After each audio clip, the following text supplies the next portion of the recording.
today. Front weight bracket. Before we've always just had a bracket that just come out and I just hung the weights on this way, but we're trying to get it where the weights are as far forward as possible, so that means hanging them sideways up here.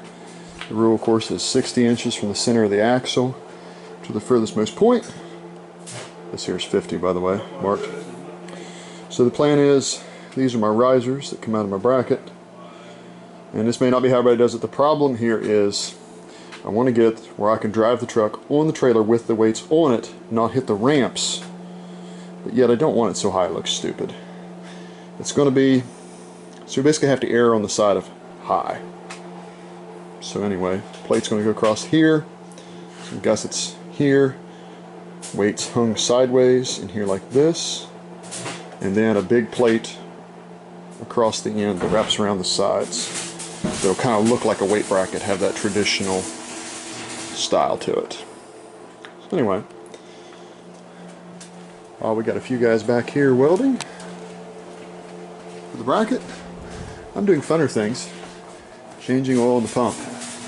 In this truck, the pump is self-contained, meaning it doesn't use engine oil. That way if you'd have an engine failure and you had a bunch of bearing material, it wouldn't go into the pump and ruin the pump too. The crummy part with it is, that means you gotta change oil in the pump. They say 5 to 10 hooks. And it means you gotta take 3 little plugs out on the bottom of the pump. That's how Farrell Diesel did this pump. And I assume probably other brands too if they're self-contained. And basically make a complete mess oil-wise down below. It takes exactly 1 quart. Not a fun job, but what do you do? Part of the truck pulling game. So we're doing that. And here in a little bit we're going to fire the truck up, turn it around, so they can do some welding on these front brackets. So stay tuned. Other than that, we're getting really close. I mean, we're getting excitingly close. I want to show people real quick with this pump. Any of you that have a high performance application that maybe decided to do self-contained oiling, which I know that's not very many, but still, if it is self-contained, you know, it's usually kind of a pain. Some people just put a block off plate here, but I still have the factory, it's gutted, AFC housing here. And of course, if you have to take that off every time to put your oil in there, a lot of times these bolts strip out. I think this one's not any good now. But anyway, another issue we run into with these trucks is, well, this pump being self-contained, normally these pumps are going to vent because they will build up some pressure. Of course, if they're connected to the crankcase oil, then they're just going to vent through the crankcase. But on this truck, or any truck that is self-contained, these pumps will build up a little bit of pressure, and they actually need a vent, because we were finding out this thing was leaking out of every orifice, and we just couldn't really think of it. Wait a minute, I bet that thing's building a little bit of pressure, just by all the moving parts inside of it. So what we did was, we wanted to be able to put oil in this thing without having to take the AFC housing off every time, and we wanted a way to kind of solve the vent issue. So we come up with this little fella here.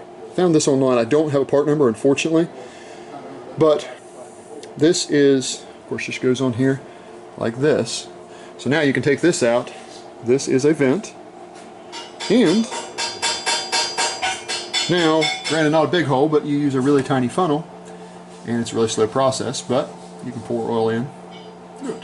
So, just kind of a cool little piece if you haven't run onto that. Maybe everybody that's got a self-contained already knows this, but just in case you did, something kind of cool. Hate that job. Done. List is getting smaller. You know, critical things like paint the front valence. It's actually done.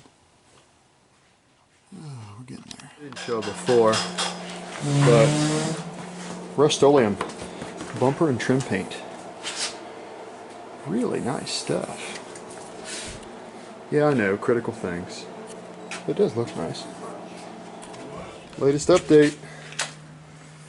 Cut, fab, weld, repeat.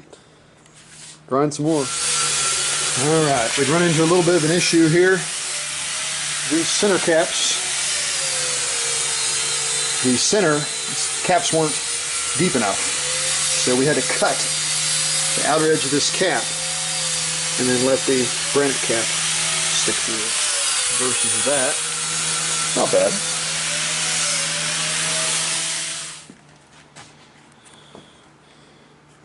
Space for up to 4 here, 4 here, 4 here. Plus the whole thing's going to be heavy. And then a plate around the front when we're done. All we can do is hope that that's enough of an angle that we can have the weights on and drive it up on the gooseneck without it touching. Fingers crossed.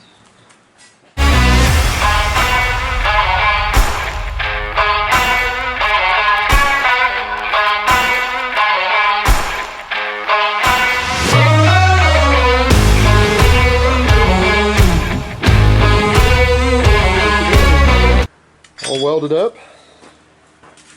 Everything come together real nice. Got front plate to go on the front, and then hang weights here, and here, hopefully. Gonna look pretty mean. What do you think, Lane? I like it. Alright, here we go. I don't know if it'll hold or not. What do you think, guys? Cardboard? Think it'll hold? But, I mean, since we got cardboard weights, you know, I feel like... Be painted cardboard. Yeah, painted cardboard. That's the template. Should fit all the weights.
Let's go pulling.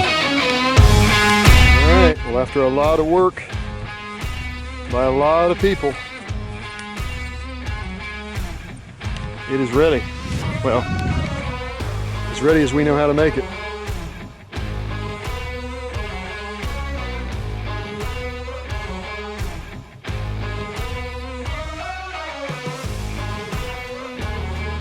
We'll cross our fingers.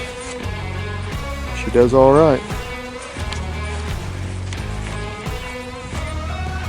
Thanks to a lot of people. We're doing a lot of things this year.